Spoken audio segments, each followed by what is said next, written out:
Mid-afternoon, USA. A community like thousands of others throughout the country. Like your community. You are a housewife doing your shopping. Or a little girl out walking the dog. You're a boy trying out your new baseball glove. You're a construction worker with a day off, catching up on some chores around the house. Or a senior citizen catching up on his dreams. Suddenly, something happens.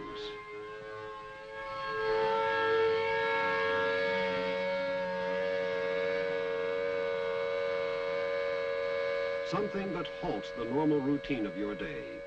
Your nation has become the target of a nuclear attack. To prevent you from being a casualty, you must stop what you are doing and be prepared to take cover, most likely in a public shelter. What will you do there? How will you react?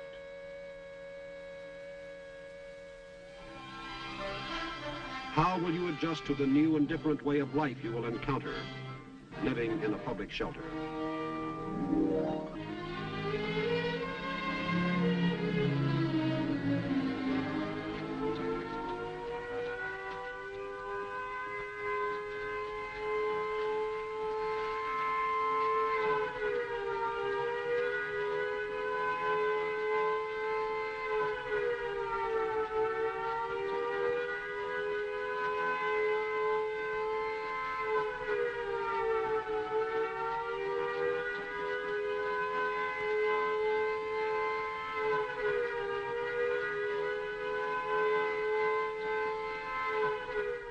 In our projected situation, a nuclear detonation has taken place several hundred miles from this community. Dangerous radioactive fallout is being carried downwind toward the area. This is one of several public fallout shelters in the town with a trained shelter manager and staff. Donald Barnes attended a shelter management course given by an instructor who had received federally sponsored training. Barnes knows the importance of prompt organization within the shelter for the welfare of the occupants.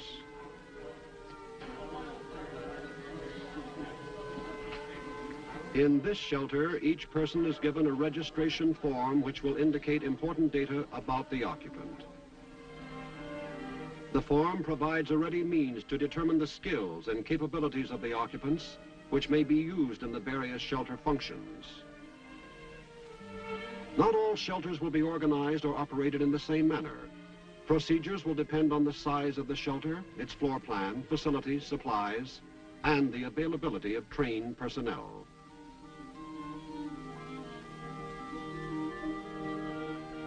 Where the number of occupants is large enough, a supervisor for each shelter function may be needed. Members of the community who have prepared themselves with training in civil defense adult education courses, or in such areas as disaster aid or medical self-help, can provide valuable guidance in the shelter situation. Housewife Lenore Payton has listed on her registration form that she had taken a Red Cross home nursing course. In the absence of professional medical personnel, Manager Barnes assigns her the job of nurse. A section has been set aside as a first aid area. Mrs. Payton will check the medical supplies and arrange facilities for care of the sick and injured.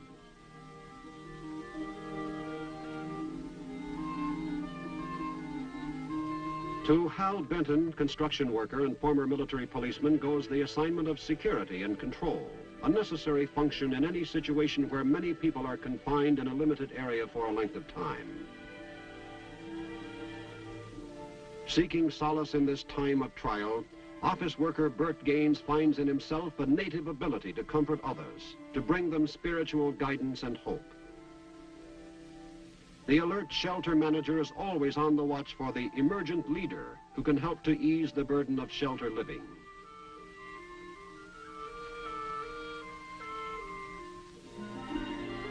Gaines is asked to serve as religious counselor.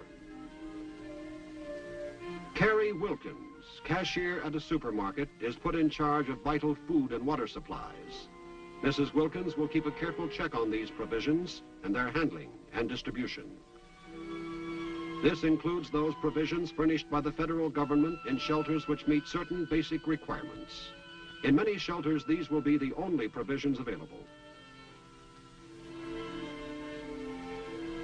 Other assignments are made to complete the supervision of key shelter functions. The first meal in the shelter. To facilitate the procedure, the shelter population is grouped into units, each with its own leader selected from the occupants, who keeps a record of the rations issued to the people in his unit.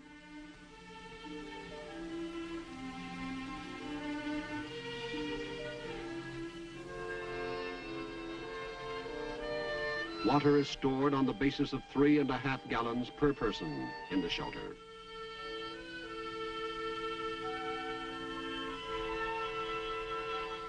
Federal rations provide 10,000 calories per person. Additional food items may be added to shelter provisions by the community. These might include special foods for persons with dietary needs, utensils for cooking and washing, and additional water rations for cleaning and washing.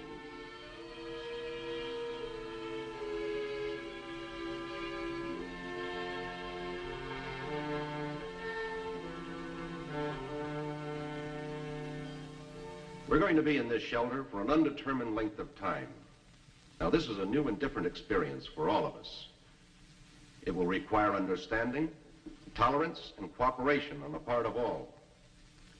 It will be necessary to establish certain rules and regulations to ensure our safety.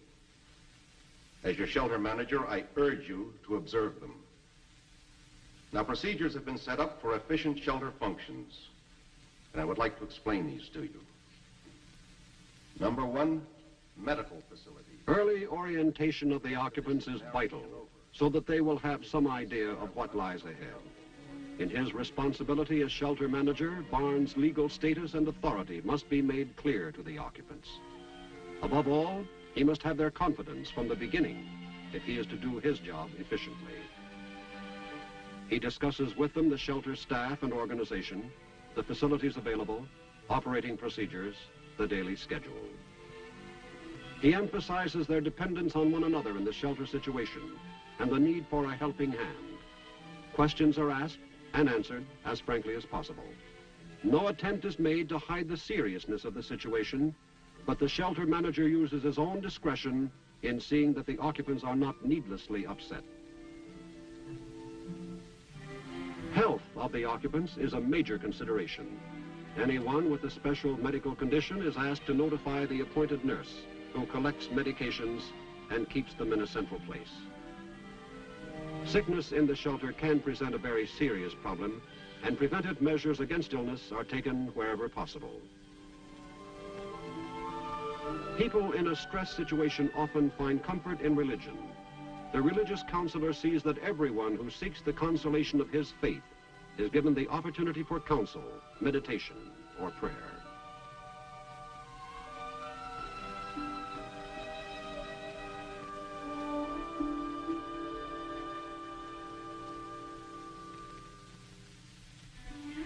Bedtime.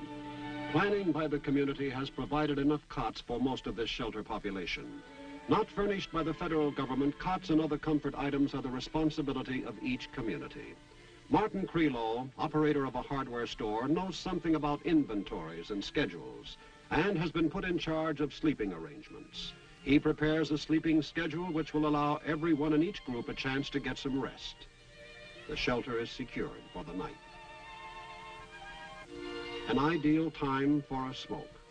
But smoking is permitted only when the shelter management determines the ventilation in the area and oxygen requirements. These will naturally vary in different shelters.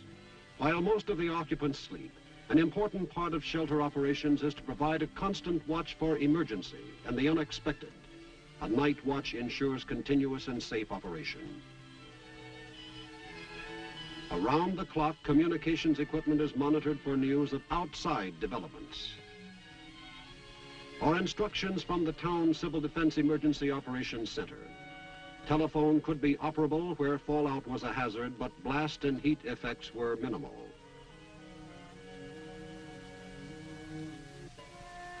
A change of shift and time for radiological survey, one of the most important shelter activities which goes on night and day.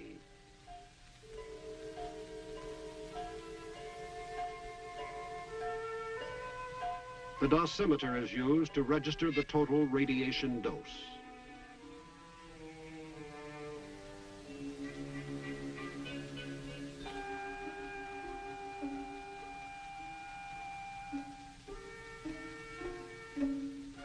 A trained specialist, the radiological monitor keeps track of radiation levels within the shelter so that a complete record of the dose and dose rate is available.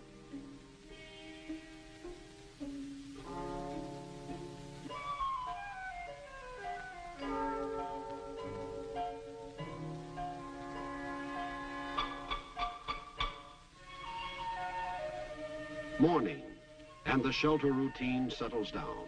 Occupants must get used to new ways in an environment still strange to them.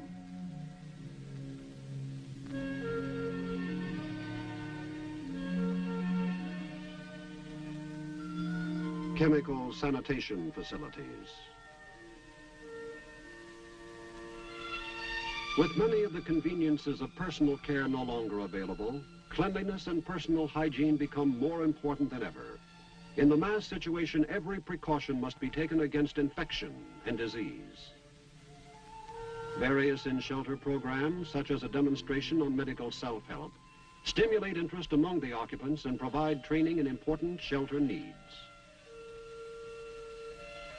Other training may be presented on such subjects as the care and handling of food supplies, health and sanitation, safety and fire prevention, or any subject related to the well-being of the occupant during his shelter stay.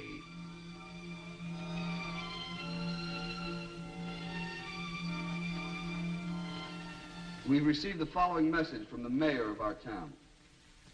Your city government has prepared itself to deal with this type of situation. We are ready to care for our people.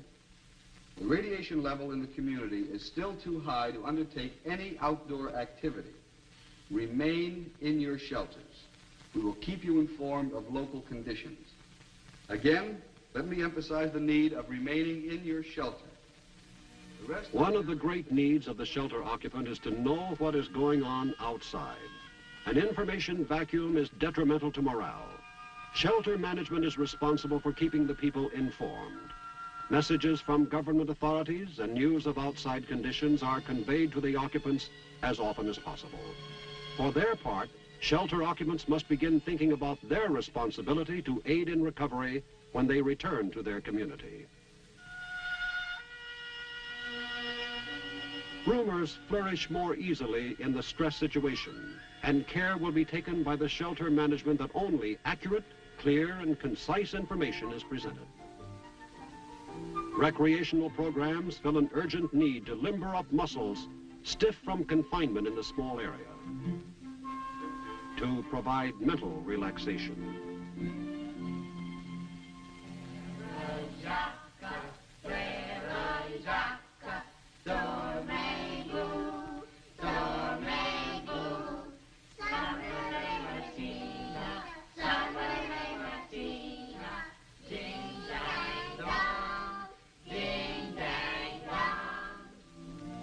For some people, adjustment will be more difficult than for others. Is there anything I can do, Mrs. Warren?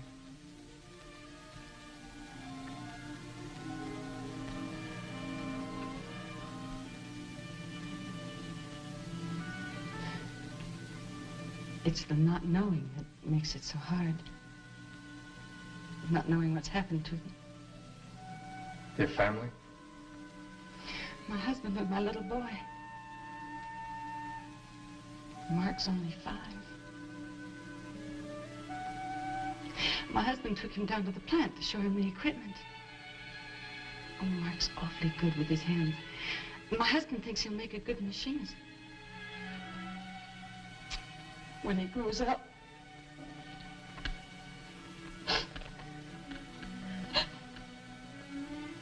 Mrs. Warren, the latest list of the people in other shelters has just arrived. I checked them all. This one just came in. I'll take a look and see if they're on it.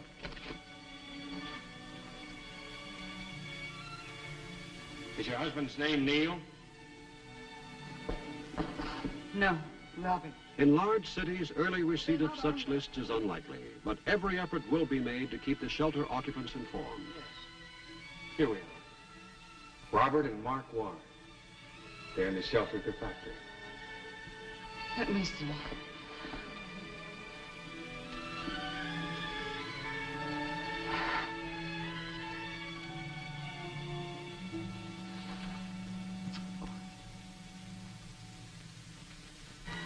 Reactions to stress are as varied as human personality What itself. are we doing in here anyway? We'd be just as well off taking our chances on the outside. You're lucky we have people here who know how to handle things. We've got a lot of people in this place to look after. Why don't you pull yourself together? Help us calm some of these other folks. Mr. Gaines over here could use a little assistance.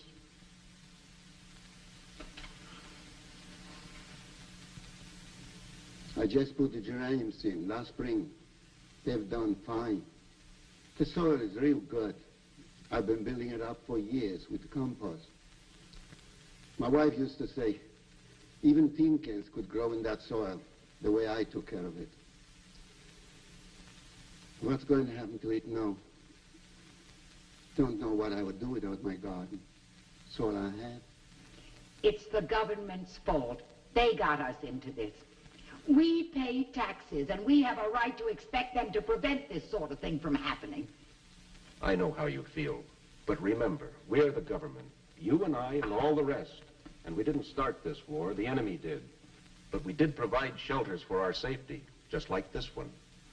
And with your help and that of all the rest, we'll make out all right.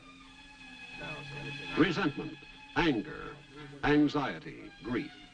These are a few of the psychological responses that may result from the shelter situation. There may even be overt antisocial behavior which might jeopardize the safety of the other occupants. Necessary measures to maintain order and security will be taken by the shelter management. Some shelters have a forced ventilation system. It may be inoperative during some portions of the shelter stay. In this situation, discomfort of the occupant increases. Human tolerance to temperature rises in confined areas, has limitations, and dangerous levels can be reached.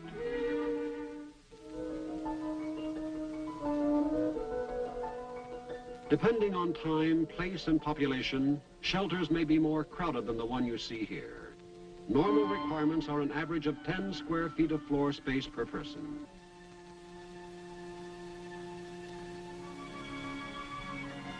Almost 2 weeks have passed. There has been some illness. Some of the occupants have developed headaches, but their ordeal is nearly over. Some remain disturbed.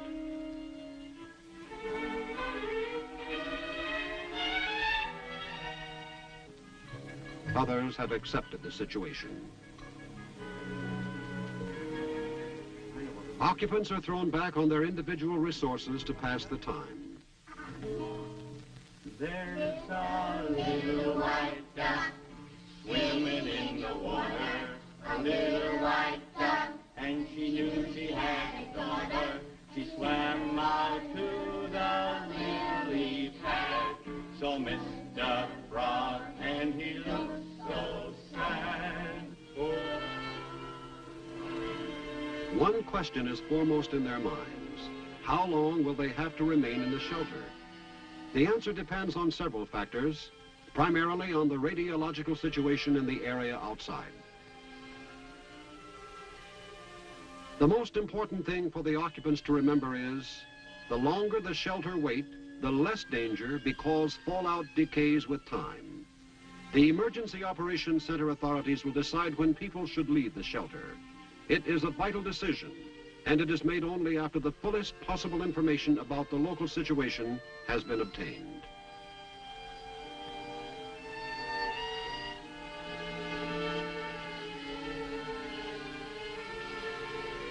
The shelter manager will present reasons for staying or reasons why it would be better to go, so that the shelter occupants are fully informed.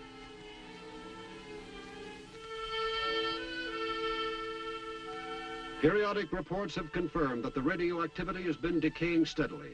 Now it appears it will be reasonably safe to permit departure from the shelter for short periods of time.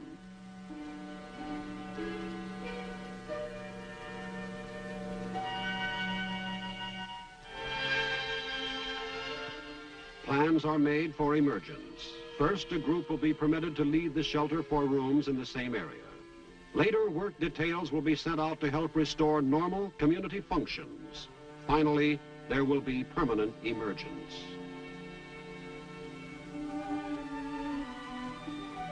Remember that life in a shelter will not be like living under normal conditions.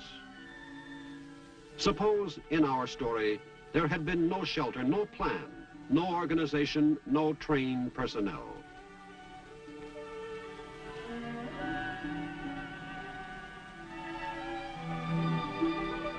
Suppose no one was there who understood the nature of the problems the shelter occupants faced. Suppose no one had known when or if ever there would be hope of returning to a life previously known. In the perilous world of this nuclear age, shelter is protection. Community shelter planning will result in the best use of our shelter facilities. Should the siren sound, would your community be ready with the kind of shelter preparation you have just seen? Would you be better prepared? Or would you not be prepared at all?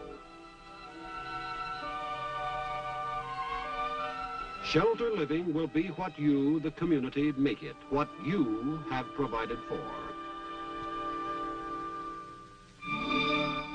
That our normal, everyday way of life may not be suspended, this is our wish and our hope. But housewife, children, working man, the aged. In our own interest, all of us should have some idea of what to expect if our survival should ever depend on living in a public shelter.